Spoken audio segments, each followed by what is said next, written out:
At death, does man lose two of his 3 degrees of life, namely his biological body and his sensitive life? St. Thomas Aquinas, who is a high level scientist, who is the greatest of the doctors of the church, who therefore uses both his reason to put at the service of his faith, affirms that yes, for him the dead lose 2 degrees of life, and that's how he says it. He says, when we all die, what is bodily in us obviously goes to the tomb, and therefore, obviously, our biological body, all the faculties which accompany it, respiration, nutrition, growth, reproduction, all of this disappears. You don't need anything other than experience to see it. Secondly, St. Thomas Aquinas notes that our sensitive life, that which is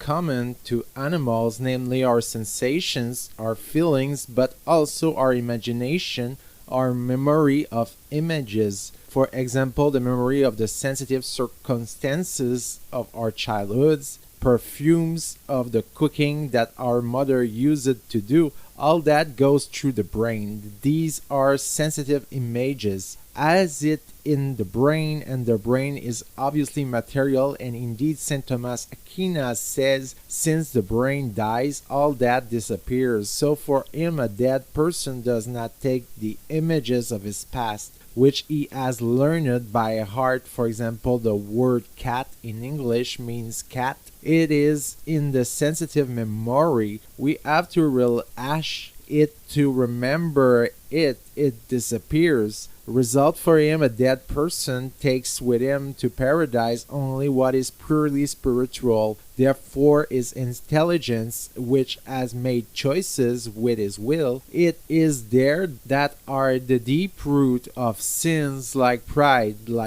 selfishness. On the other hand, the circumstance of our egoism, for example, if we put it on a carnal pleasure, the lust, as the body has disappeared, we no longer have any carnal desire, so that only its deep root remains, selfishness. Consequently, says St. Thomas Aquinas, the soul is judged according to what is deeply selfish, proud in it, or on the contrary, what is deeply generous by God, and it can no longer do anything for it. We can see is reasoning in that of a scientist, and everyone could subscribe, and obviously he was wrong. How can we say it? Quite simply, for the new experience of near death.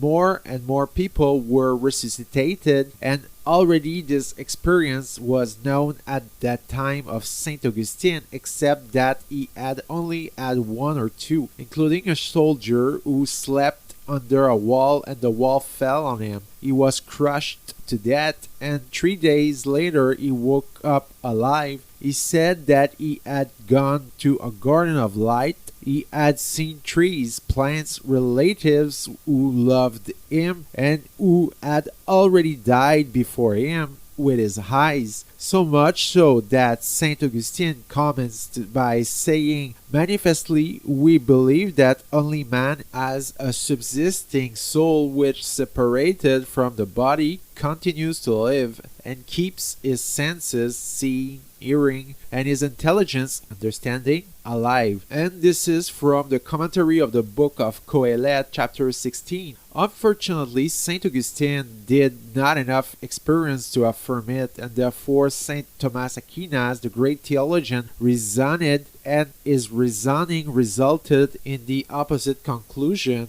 Since the 70s, nothing that the dead see, hear, that they come out of their body and take their sensitive life, we are forced to admit that the ancient Egyptians who affirmed the same thing, namely that survived death, the Ba and the Ka, therefore the sensitive body, a sort of phantom carrying with it all the memories of our childhood, our feelings, and the spirit.